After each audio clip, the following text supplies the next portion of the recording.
So I think it's a great idea to look at what we're doing, and it would be a good idea for the new council to be able to look at the whole impact of that as well. So we'll see that on the next agenda. Or, yeah. Well, it's still coming on the next agenda. No? No, we did it last time. This is the time to vote for it. Oh, for crying out loud. Okay, yes, right, I'm sorry. All in favor? Opposed? None. Carried. Thank you. I must have assumed it was just, never mind what I assumed. On to bylaws. 8.1. Adoption, water and sanitary sewer services to Gateway 286, temporary borrowing bylaw 2341-2022, and Mr. Smith, you're on. Thank you, Your Worship. I had a member of council approach me. I feel like we've done this same report 75 different times. Can you please explain to me what's different about it this time? And so I will try to walk this through as clearly as possible where we're at, because each time we bring it to you, we are accomplishing something different, believe it or not. It's just that there are a lot of different moving parts because this is a complex and important development. So what we're recommending to council tonight is that council adopt the water and sanitary sewer services bylaw, the temporary borrowing bylaw that was advanced back in July. And also that council directs staff to enter into a cost overage agreement with Spiam Holdings Limited and the numbered company, which is Palomino Estates, on the same terms and conditions, or substantially the same terms and conditions that are attached to this report, and that council direct staff not to make any draw from those funds until the cost overage agreement has been signed, and if necessary, after we get project pricing after the tender, that a letter of credit would also be provided. Now, this is a compound resolution if I've ever seen one. Generally speaking, it's very bad practice, but there's also no way to get around it in this, and I'll try to explain the reasons as to why. So with where we're at in this particular transaction, and oh, perfect. Thanks, Sean, for scrolling down to the next steps. That's really where we're going to focus here. Today, we're at the spot where we're ready to potentially adopt this temporary borrowing bylaw, and then council approving the draft overage financing agreement. The reason we're saying the draft is because we're not going to have the final terms. We're not going to know how much security to ask for until such time as the tender goes out on the project. The tender can't go out until the temporary borrowing bylaw is done, because we need to have the funds to be able to commit to this project by going through the tender process. And so we're having to walk a line here where council knows what's going to happen and can understand that we're still in a position to be able to determine whether this goes forward and not advance any funds if the right security is not in place, but at the same time allow for that tendering process to happen. So there's a few things that will need to happen before that, and so I'll quickly run through those steps and invite any questions that council has on where we're at. So staff has been working with the engineers from Spiam True Engineering, as well as the engineer for Palomino, in completing what will ultimately become a city project. I think it's important, and this council understands that well, but that this is going to be city infrastructure when this project is done, and it will be a city-led project using funds that will be repaid by the developers over 30 years through the local area service.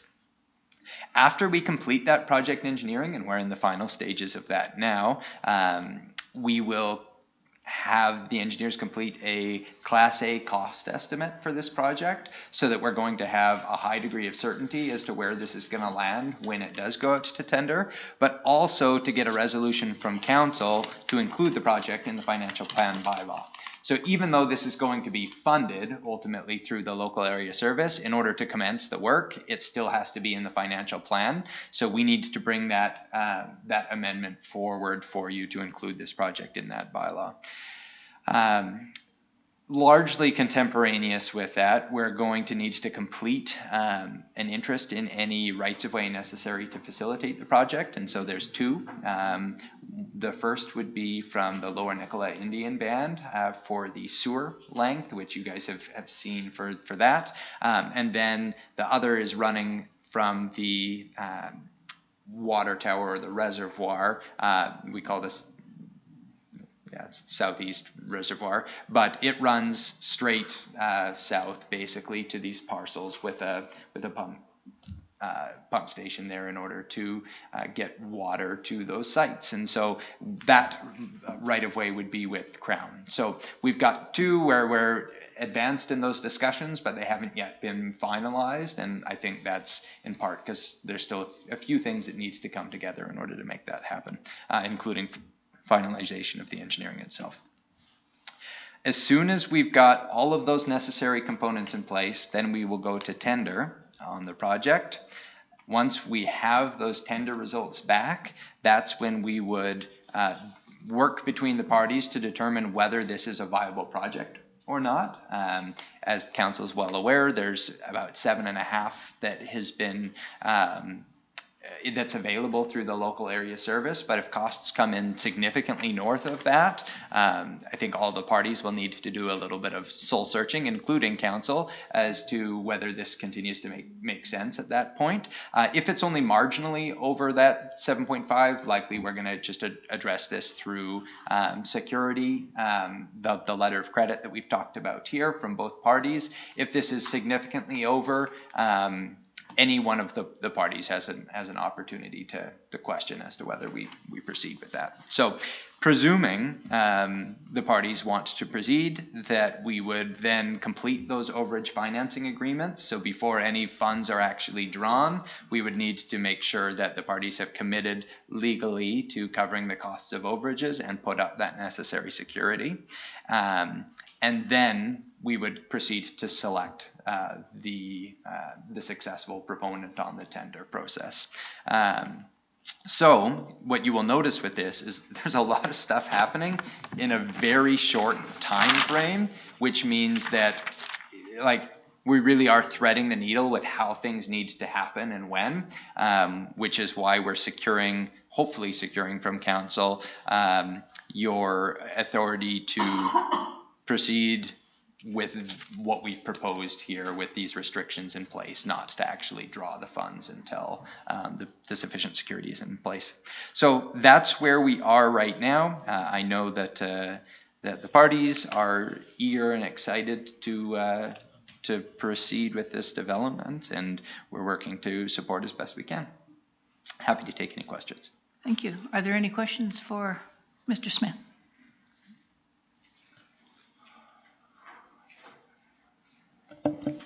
Councillor Richard.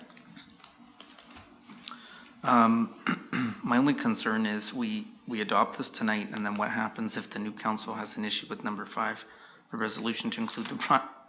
It's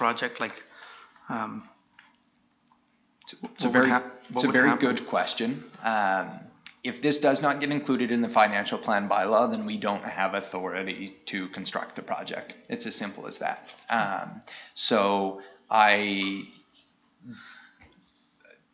think the implications are obvious. Council will either say yes or no to it. That's their prerogative, and we'll provide them with the information.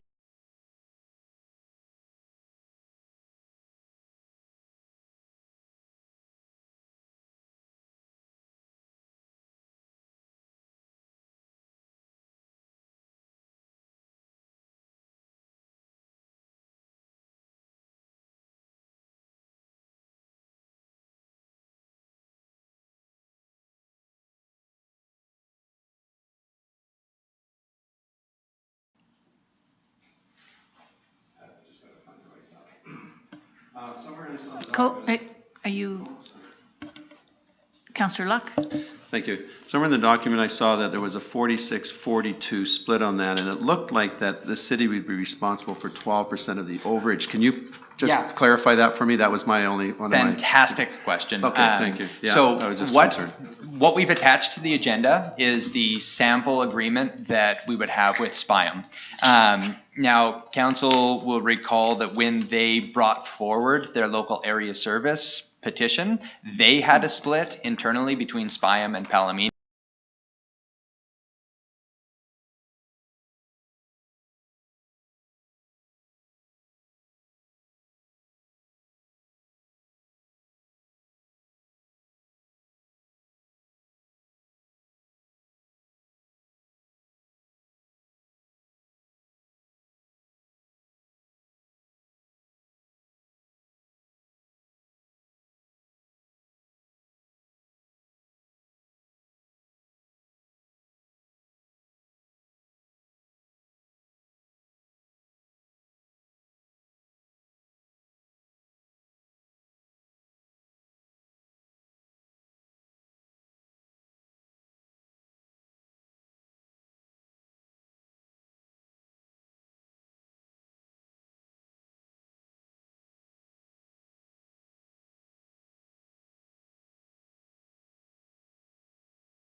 Ask for a motion that council adopt the water and sanitary sewer services to Gateway 286 temporary borrowing bylaw number 2341 2022, and That has to be a separate one. The bylaw one has to be separate. okay, so I don't need the and. So Christofferson and Etchart, are we ready to discuss this? No discussion required by the looks of it. I'll call a question. All in favor? Opposed? None? Carried. And I need a mover that council direct staff to enter into a cost overage agreement with Spyam Holdings Limited Partnership and 0742913 BC Limited, Palomino Estates, on substantially the same terms and conditions as the agreement attached to this report, and that council direct staff and that no draw be made from the funds authorized under bylaw 2341 2022 until the cost overage agreement has been executed by Spyam Holdings Limited Partnership and Palomino Estates. And if necessary, after project pricing has been received, proof of security in the form of a letter or of credit has been provided by both parties. So White and Etchart. And now the discussion. I think for me, this is good to go into this kind of an agreement, mainly because I see that Palomino Estates is up for sale and I don't understand where it fits in all of this. So it's essential that we consider the future taxpayer. No costs will be allocated to the taxpayer of this project, other than the add-ons to our own system that we would require anyways. So you have another thought, Councillor Luck? I tend to agree with you there, Mayor, as I think we've got enough safeguards in here that's going to protect us moving forward here. There is going to be some challenge around certainly looking for the funding to do the upgrades on our side, but these are upgrades that are needed, should have been probably done a number of years ago. So sooner or later we got to get on with a few things here. And I think this is allowing us to accelerate some of those needed upgrades. So, and I think staff has done what I've read through, and that is staff has done a pretty good job in safeguarding this. And I know it's a tricky situation because we can't put one before the other in that. So I'm satisfied at this point with the safeguards, and it will come back to council one more time, as you say, in the financial plan bylaw. So we'll have a look at it then and see how much further along. So I'm okay with it. Yes. Okay, seeing no other councillors wanted to comment, I'll call a question. All in favor? Opposed? None? Carried. Thanks, Tana. It is cold.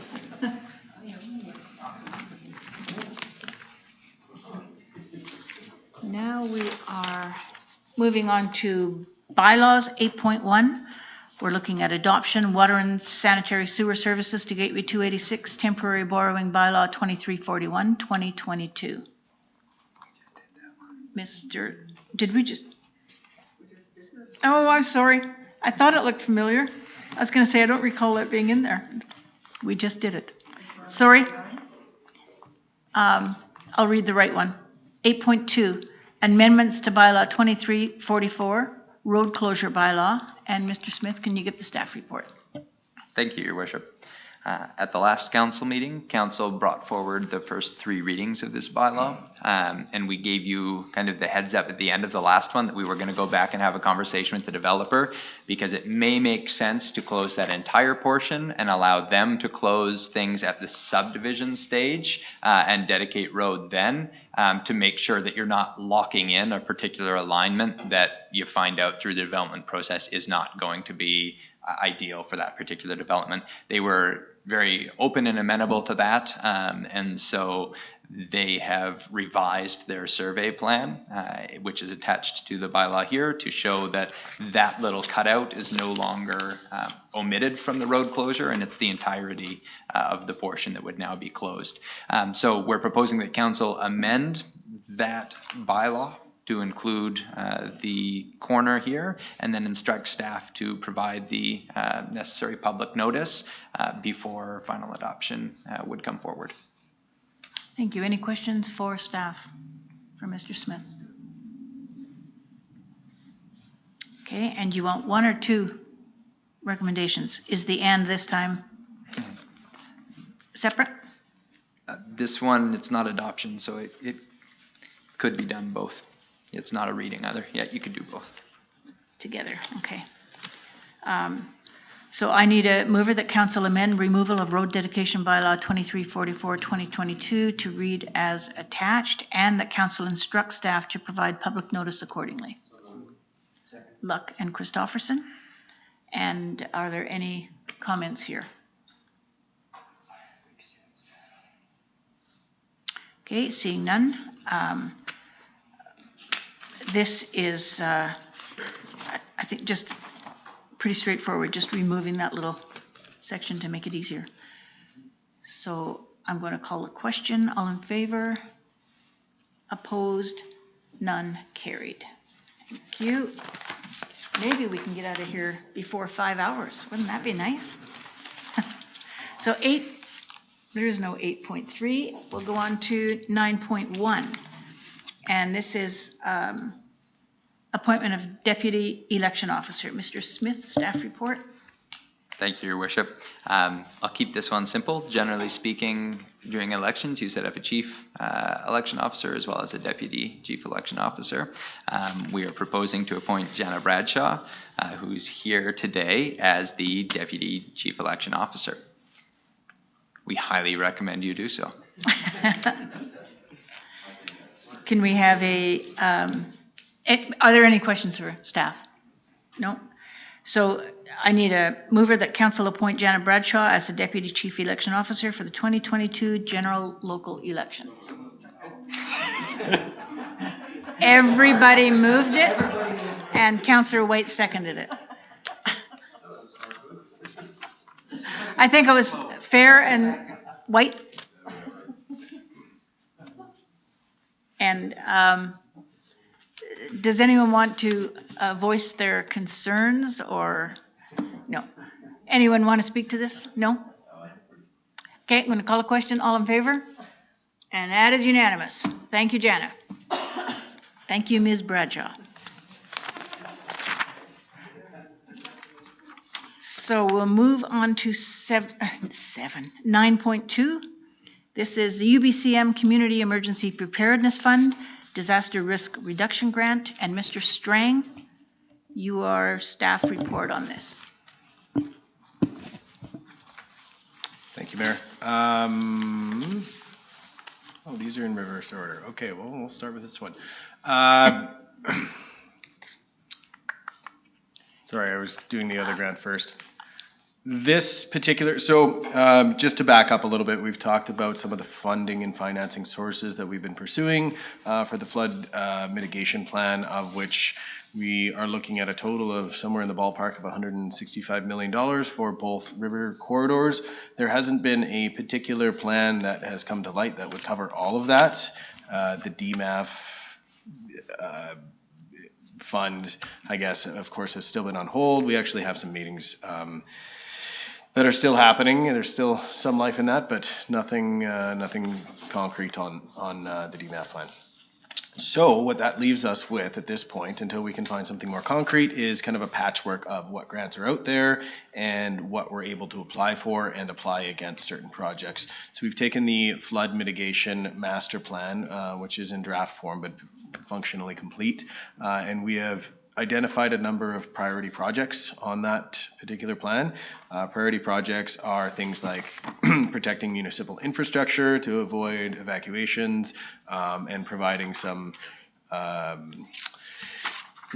concrete plans in areas where perhaps we are not able to initiate city services, or there's not a real good plan for how to go forward. Pine Street being one of those corridors. There's multiple properties on Pine Street that are still without city services, and it is in our flood mitigation master plan as a run-of-the-river corridor, which basically means giving the river a little more room to breathe, a little more room to slow down right before it hits the confluence with the Nicola. So that's been a corridor that's been identified for a voluntary purchase of the properties on there, and a fairly substantial amount of infrastructure with dikes and dikes and banks and some river dredging in that area as well. So the plan that we put forward, this ARDM grant is proposals up to a maximum of $10 billion or $10 million. The pot into, yeah, 10 billion. We could get that all done. $10 million. The total pot was 81 points, call it $81.8 million for all of the proposals. So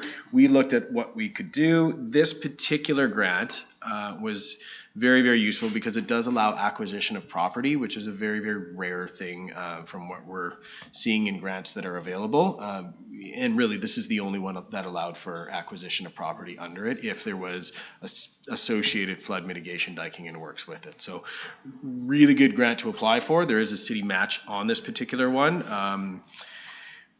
The project that we pulled out is $6 million. Of that, a portion we've assigned to fair market value voluntary buyout for the properties. There is a flood mitigation dike and infrastructure component, and then there's a river dredging of one of the areas that we've kind of looked at for stream bed removal, stream bed debris removal. To summarize the finances on it, so excuse me, the total estimated project cost is looking to be $5.7 million. The city contribution from that will be $1.5 million. We have been looking towards the municipal affairs Treasury Board submission that was granted to us a few months ago here now for specifically flood mitigation purposes. This does apply as a flood mitigation infrastructure investment. So the city's portion of that will be coming up of the Treasury Board funds should we be successful in this grant application. The grant application deadline was actually today, so we sent it in at 1 p.m. It went in. It was actually a fairly involved grant application, but made much easier by the fact that we already had a master mitigation plan and a lot of consultative processes that have happened with that. So that being said, they do require a council resolution to submit this. They allow submission beforehand and then to provide a council resolution after. If the council does not provide a resolution, we can email them and ask that they withdraw our grant, and other communities would be happy for that, but we would definitely be taken out of the running for this one. There are no other grants on the agenda, on the list right now that's provide a property buyout option. And I'm happy to elaborate on whatever else you need on that, but that's the general overview of it. Can I have you elaborate on how it's going to affect that $24 million Treasury Board pocket? Now, I'm assuming this has just been pulled from one grant. So, and there's no change to our overall pocket. Along with that, thank you, Worship. Along with inside that $24 million, there was 11.5 for housing, and then there was some infrastructure, some operational costs for the flood recovery team, and there was an amount of about $6 million that was for general flood mitigation infrastructure. Some of that is Build Back Better funds, such as if we wanted to upgrade the bridge or wanted to do, our own diking project, and some of that's wastewater. Surrounding the wastewater plant with some diking, which this one actually does. So it's coming out of that general 5 to 6 million infrastructure as otherwise needed. Because at the time of the Treasury Board application, it wasn't entirely clear how it was going to work, what project would be going first. We didn't have the mitigation plan at that point. So we've submitted to them what this project is, and they've approved it as a flood mitigation project. Thank you. Any other questions for staff? Okay, seeing none, I'm going to ask for a motion. Let's see if I've got the right one here. We are on 9.2, right? Okay. The motion is that council directs staff to apply for the Investing in Canada Infrastructure Program Green Infrastructure Adaptation, Resilience, and Disaster Mitigation Substream for the Coldwater River Flood Mitigation Pine Street Area Project, and that council supports the project and commits to its share $1,542,000 plus change of the project, as well as cost overruns. So Christofferson, Etchart, and is there any discussion on this?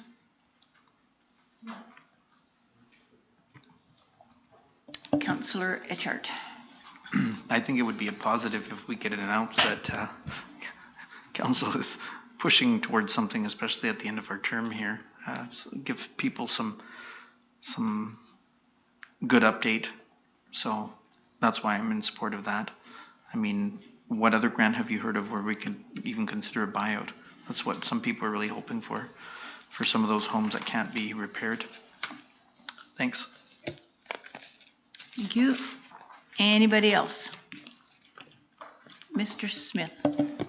Thank you, Your Worship. I know it's in there, but I want to be very clear so that both council and the public know that for this particular grant, we're only talking about 3 properties. That isn't to say that there might not be others, but we're only talking about 4. 3 owners and 4 properties. Sorry. Okay, Sorry, Mr. Smith. Thank you. My apologies for that.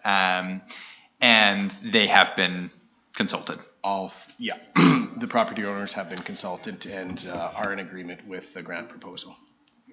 So, I just don't want anybody thinking this is like, all the buyouts are happening. That's not what this is. Good catch, thank you. Okay. Anybody else have anything to say before I close? Okay. I appreciate the fact that you have looked at the overall grant and been able to pull what you can when you can. So, yay staff, I think this is a good catch. So I'm going to ask the question. All in favor? Opposed? None? Carried. So now we're on to 9.3. And that is another UBCM Community Emergency Preparedness Fund Disaster Risk Reduction Grant. And Mr. Strang, you're on again. Oh, the province loves acronyms. Long UBCM CPFDRR grant. Try throwing that around. Thank you very much, Your Worship. This is very, very similar. So identified a grant stream that would be applicable to some flood mitigation infrastructure projects. This particular one does not include any sort of property buyout or land buyout, but it does include some infrastructure. So we looked at it. The maximum grant is $2 million. We sat with the engineers and pulled some things apart and basically did some math on how much dirt we can get for $2 million. The area targeted for this particular one was around the public works yard and the wastewater treatment plant. That was identified as fairly obviously critical infrastructure, mostly because during the flood, that was why the entire town needed to be evacuated instead of only the flood areas. And of course made the response much more difficult because public works vehicles were underwater and the wastewater treatment plant went down and everything else. So that again, opposite side of the river as the previous grant, has been identified as a mission critical. This doesn't give us full protection in it. It pulls it from basically the confluence where the old rail bridge is, all the way down to Canford, I believe. There's a map, but it pulls it down to Canford.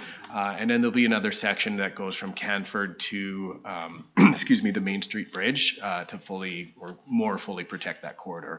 And I mean, But that's not the grant we're applying for, Canford to Main Street?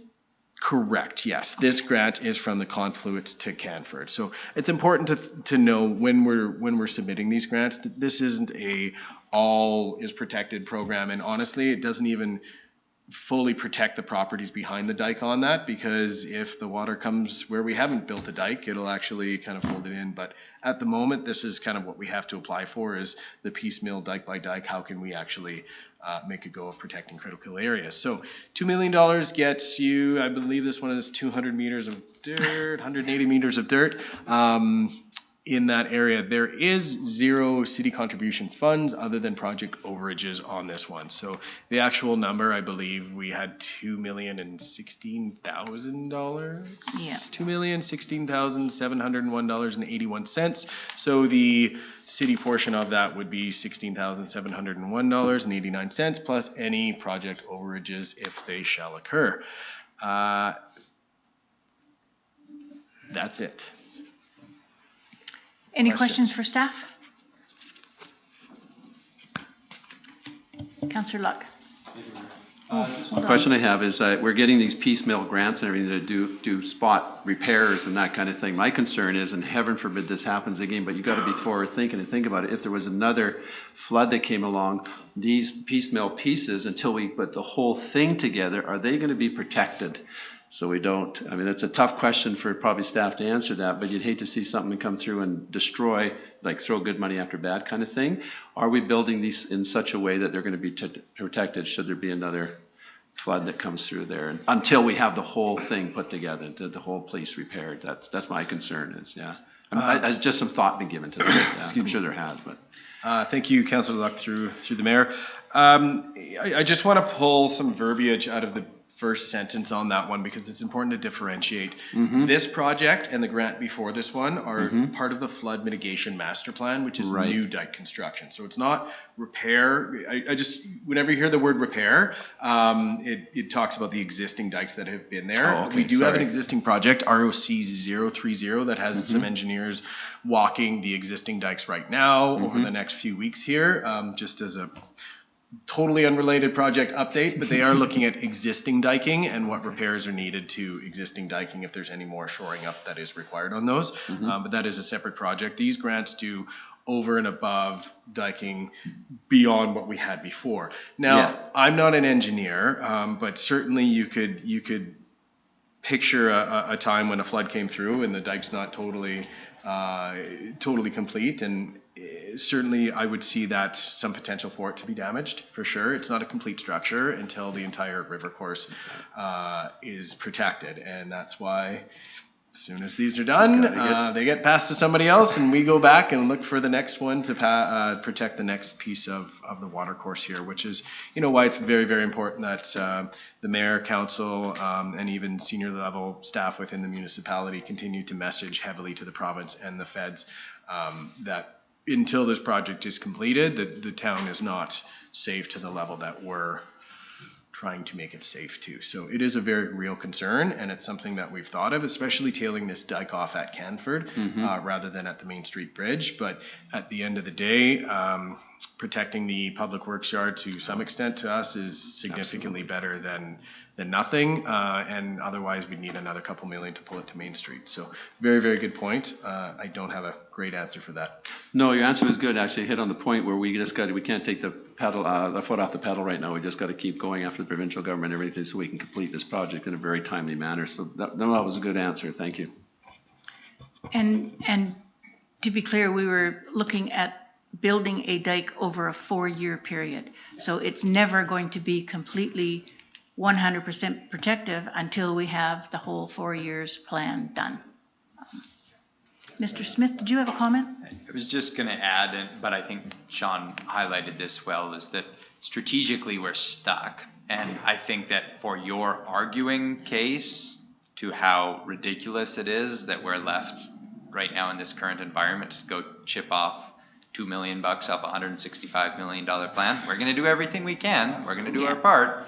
But I think that this strengthens the argument that I know all of you have been making very diligently to our partners at senior levels of government about this can't be the way that cities are left to implement disaster mitigation infrastructure. So yes, it is good to do, but it is also a strategic position for council in the city. And to make sure I have the name of the dike right, water side is the wide one, right? The wide, where the water can So fill. there's, thanks, thank you, Mayor. There's two types of dikes generally. Now there's different sub dikes within those, but there's a setback dike, which I think what you're thinking of is the wider Oh, that's dike. the word, setback? Yeah, Okay. yeah. There's the setback dike, which is the wider one, and then there's the it is the water side dike, and those can look like different things. Okay. Those can look like riprap right against the water, which I think actually a fair amount of this one is, and sometimes those look like steel sheet piles if it's really, really tight. I believe most of this project specifically is earthen fill waterside dikes. So I had it backwards. Yes. Okay, Yes. thank you. Yep. And any other questions for staff? Okay, I need a motion that council directs staff to apply for the UBCM Community Emergency Preparedness Fund Disaster Risk Reduction Grant Funding Stream for the Coldwater River Flood Mitigation, City of Merritt Public Works to Canford Avenue Waterside Dike. White Etchart, and can I add to that? And that council directs staff to oversee project management and the management of funds that are awarded. Okay. Can we still have White Etchart? Okay. Yeah, they're combined. Any discussion on this? Okay, I'll call the question. All in favor? Opposed? None? Carried. Thank you. Now, moving right along. We have 9.4. BCAT Vote Street Phase 2 grant application. And I have Mr. Strang because it's a grant application. Is it Mr. Smith? Mr. Smith. Thank you, Your Staff Worship. report. Thank you. For this particular grant, council applied, let me give you a bit of context before I talk about this grant. Council applied for $6 million in funding for the Vote Street project, of which part of that project had active transportation built into that. Total project costs were the 8.8 million figure, and so the city was going to be left with a $2.8 million hangover, even if we were successful in receiving that grant. So what we are proposing is that this grant that we're applying for or proposing to apply for currently does allow for grant stacking, such that a portion of the $8.8 million project, the active transportation portions at least, could be covered through this grant, and it would leverage the city's existing funding a little bit further. So we'd be looking at costs of just over $500,000 for this particular project, of which the city would be responsible for covering $170,000. So it is more applying for grants on the projects that need to get done, and we are hopeful that we would be successful, but of course you don't know, and there could be complexities depending on if you only get approved for one of these. If you get approved for the other one but not for this, it's pretty easy, but if we were to get approved for this but not the other project, that one would be a bit tougher. So nonetheless, we're proposing we try. Any questions for staff?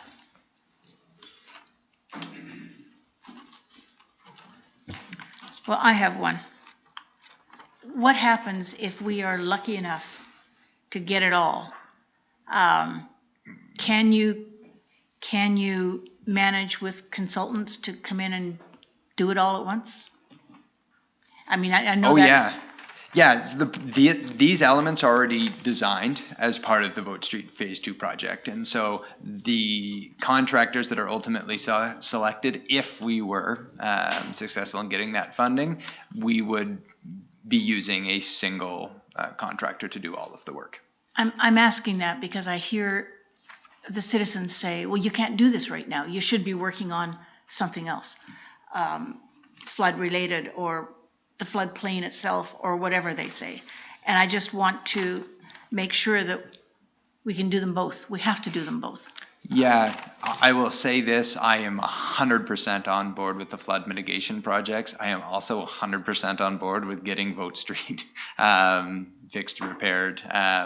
It's needed it for a long time. Every year we have hundreds and hundreds of complaints. We do regular Band-Aid fixes because we know that the big fix is coming, and so every dollar you throw at that to make it last for 1 year, 2 years, 3 years, it's throwing good money after bad. And so we continue to bring forward little Band-Aid projects as part of every single council budget, and until we get this bigger fun project in order to redo that road well, we're going to be in a tough spot. So yes, I would say these are very independent of each other, and we would be happy to proceed with both simultaneously.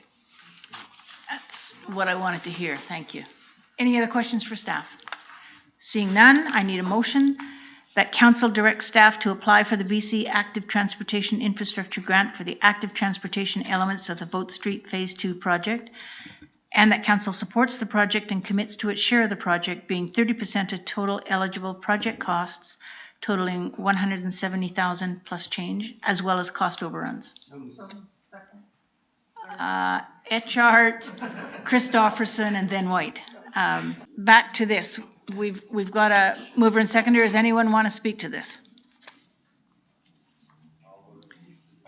Councillor Christofferson. I echo what Mr. Smith said. It's high time that we got this done, irrespective of other projects that are vitally important.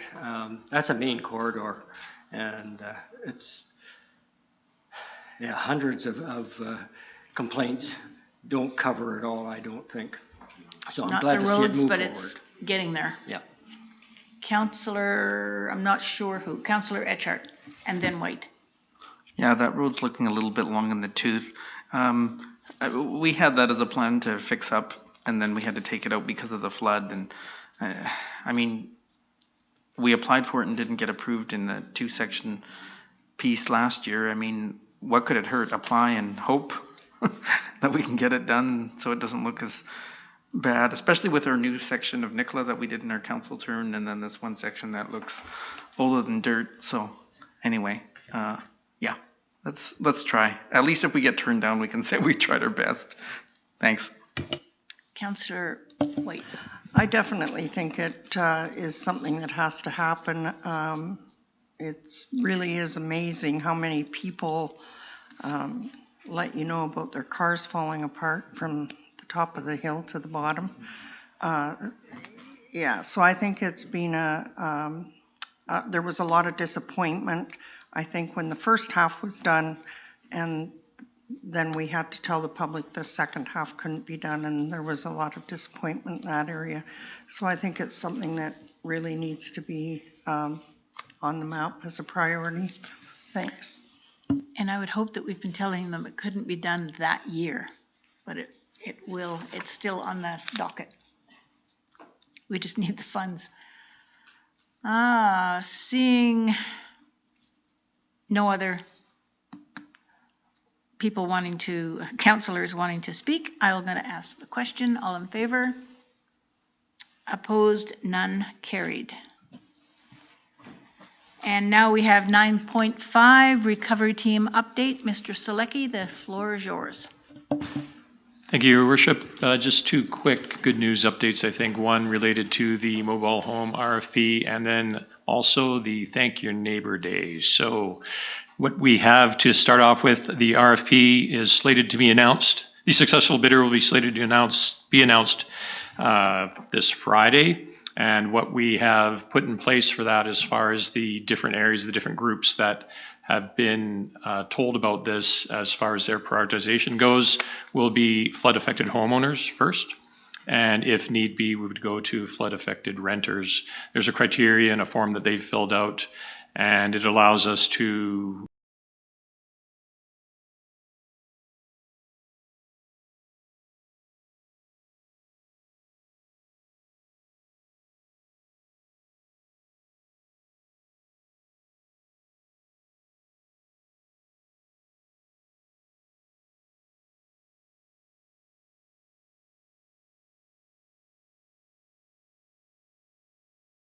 on what to do there.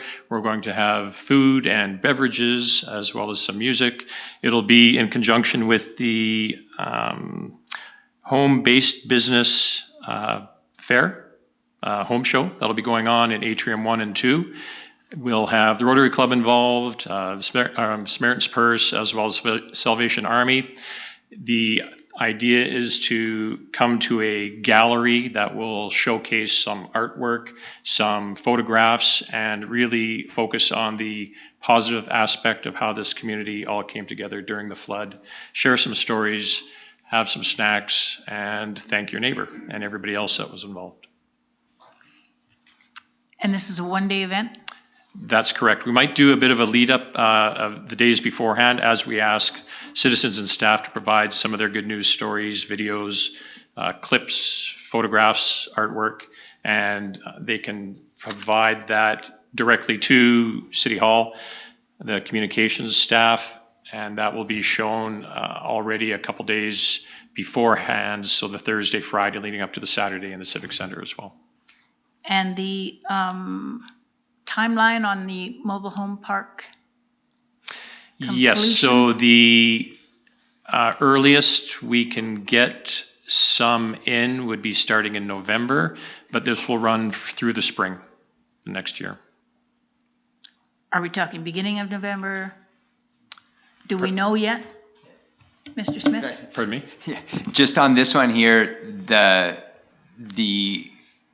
potential successful proponent has said that there might be 4 units that might be able to be delivered at additional cost. So I don't bank on November. We're looking at end of the year towards Spring. January. Okay. Spring. Yeah, spring is, there's too many caveats in that right now. Don't hold that November out. And I had another question, and that's regarding flood-affected homeowners and flood-affected rentals. Yes. Why have we made that segregation? If there are not enough flood-affected homeowners, we will open it up to flood-affected renters. Because what we're looking at first is people that have been evacuated due to the flood. And now that some people have found accommodation, have been able to repair their homes, that number gets less and less. We know of 90 contacts already that have this information and have filled out the assessment forms. So that's why we're starting at the homeowners. If there's a need to get to the flood affected renters, we'll move down to that as the next tier to choose from. Okay. Thank you. We don't need a motion on this. This Just is just information. information. Yeah. Thank you. Any questions for Mr. Selesky? Selecki? The braces sometimes get caught in my lips. Okay. Seeing none, I'll move to notices of motion. Any notices of motion on the floor? Seeing none, we'll go to reports from council. Any reports from council? We'll go to information items. The only thing I have is that this is this council's last meeting. Pardon? What, we have one more this week? Oh, one after the election. Okay, sorry. What was I thinking? Yeah. Okay, so inaugural is November 1st. And there's one more meeting in between, so I'm wrong. Plain and simple. But it's still been enjoyable working with this crew, and I can repeat that next time too. So termination of the meeting. This meeting will be